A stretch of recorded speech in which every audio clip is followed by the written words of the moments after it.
ચાલો આજે એક એવી સફર પર નીકળીએ જ્યાં કર્ણ અને તેની જાદુઈ વાંસળીનું રહસ્ય છુપાયેલું છે. આ એક એવી વાર્તા છે જેમાં સાહસ છે, સંગીતની ગજબની તાકાત છે અને એક એવા ખજાનાની શોધ છે જેની કિંમત સોના ચાંદી કરતાં પણ ઘણી વધારે છે. આ આખી વાર્તા ખબર છે એક સવાલની આસપાસ ફરે છે કે આપણા જીવનમાં સાચો ખજાનો ખરેખર છે શું? શું એ સોનું ચાંદી છે જેને આપણે જોઈ શકીએ કે પછી એ સંગીત જેવી કળા છે જેને આપણે ફક્ત અનુભવી શકીએ? આ સવાલનો જવાબ કર્ણની આ અદ્ભુત સફરમાં છપાયેલો છે. દરેક મોટી સફરની શરૂઆત એ તો એક નાના પગલાંથી જ થાય છે, ખરું ને? કર્ણની આ વિશ્વાસમાં ન આવે એવી યાત્રા પણ એના પોતાના જ ગામમાંથી શરૂ થઈ, જ્યાં પહાડોની વચ્ચે એનું સાહસિક દિલ ધબકતું હતું. તો પહાડોથી ઘેરાયેલા એક બહુ જ સુંદર ગામમાં રહેતો હતો કર્ણ. હવે એ દેખાવમાં ભલે એકદમ શાંત લાગતો હોય, પણ એના મનની અંદર તો હંમેશા સાહસની એક જ્યોત સળગતી રહેતી. એને નવી નવી જગ્યાઓ શોધવી અને પોતાના સંગીતથી કુદરત સાથે જાણે વાતો કરવી એ બહુ જ ગમતું. અને પછી એક દિવસ એના દાદાની એક જૂની પેટી સાફ કરતા કરતા એના હાથમાં એક જૂનો રહસ્યમય નકશો આવ્યો. એ ખાલી કાગળનો ટુકડો નહોતો, એ તો જાણે ભવિષ્યના એક મોટા સાહસનું ખુલ્લું આમંત્રણ હતું. એ નકશામાં સૂર્યોદય પર્વતની પેલે પાર છુપાયેલા એક પ્રાચીન ખજાનાનો રસ્તો બતાવ્યો હતો. બસ આટલું જાણ્યા પછી તો કર્ણની આંખોમાં એક અલગ જ ચમક આવી ગઈ. એણે તરત જ પોતાની બેગ તૈયાર કરી અને નીકળી પડ્યો એ અજાણી સફર પર. પણ આ સફર ક્યાં સહેલી હતી? એનો પહેલો પડાવ હતો એક ગાઢ, રહસ્યમય જંગલ. અને અહીં એની શક્તિની નહીં પણ એની હિંમત અને એની કળાની અસલી કસોટી થવાની હતી. જેવો એ જંગલમાં દાખલ થયો, જાણે ઝાડવાઓએ ભેગા મળીને એનો રસ્તો જ રોકી લીધો. ચારે બાજુથી વિચિત્ર ડરાવણા અવાજો આવવા લાગ્યા. એવું લાગતું હતું કે જાણે આખું જંગલ એને આગળ વધવા દેવા માંગતું જ નહોતું.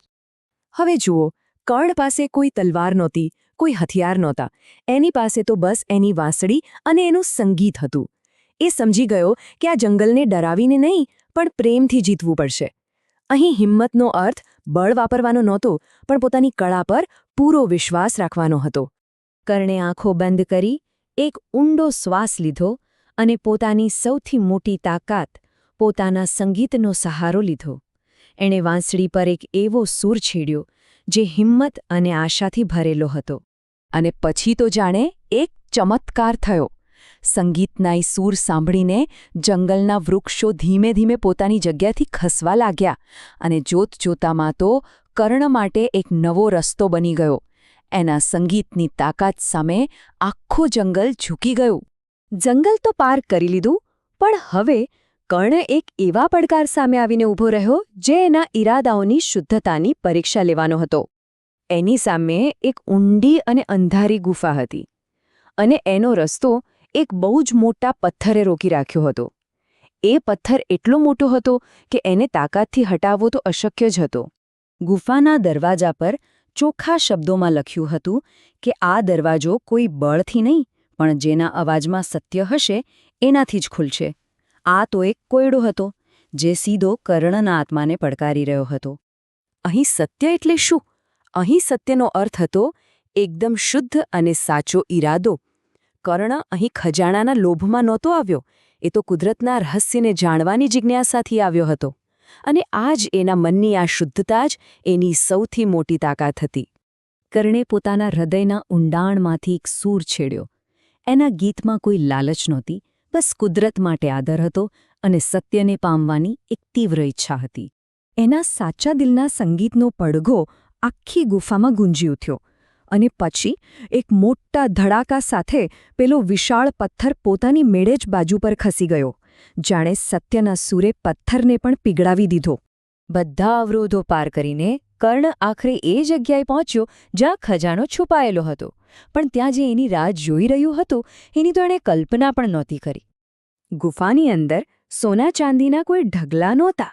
એની જગ્યાએ બરાબર વચ્ચે એક સુંદર ચમકતી જાદુઈ વાંસળી પડી હતી. કર્ણને જે મળ્યું તે એની અપેક્ષા કરતાં સાવ જુદું હતું, પણ ક્યાંય વધારે કિંમતી હતું. કર્ણને તરત જ સમજાઈ ગયું કે આ કોઈ સાધારણ વાંસળી નથી. એના સૂરોમાં તો કુદરતના ઊંડા રહસ્યો અને એના ગામના લોકોની ખુશીઓ સમાયેલી હતી. આ તો એક એવો ખજાનો હતો જે વહેંચવાથી વધતો હતો. અને ત્યારે જ કર્ણને સમજાયું કે સાચો ખજાનો શું છે. એ એવી કોઈ વસ્તુ નથી જેને તિજોરીમાં બંધ કરી શકાય, પણ એ તો કળા અને હિંમત છે જે બીજાના જીવનમાં આનંદ અને શાંતિ ભરી દે છે. કર્ણ ગામ પાછો ફર્યો, પણ ખાલી હાથે નહીં. એ પોતાની સાથે એવો ખજાનો લાવ્યો જે આખા ગામનો હતો. એણે વાંસળીના જાદુઈ સૂરોથી આખા ગામમાં સુખ શાંતિ અને એકતાનો માહોલ બનાવી દીધો. અને બસ ત્યારથી કર્ણની આ વાર્તા અમર થઈ ગઈ. એના સાહસ અને સંગીતના ગીતો આજે પણ તે ગામના લોકો ગાય છે, અને એની આ ગાથા પેઢી દર પેઢી જીવંત રહી છે. તો અંતમાં આ વાર્તા આપણને એક સવાલ સાથે છોડી જાય છે. જેમ કર્ણ માટે સંગીત હતું, એવી કઈ કળા કે એવો કયો ગુણ છે જે કોઈના પણ જીવનમાં અને એની આસપાસની દુનિયામાં શાંતિ અને ખુશી ફેલાવી શકે છે? વિચારવા જેવી વાત છે નહીં?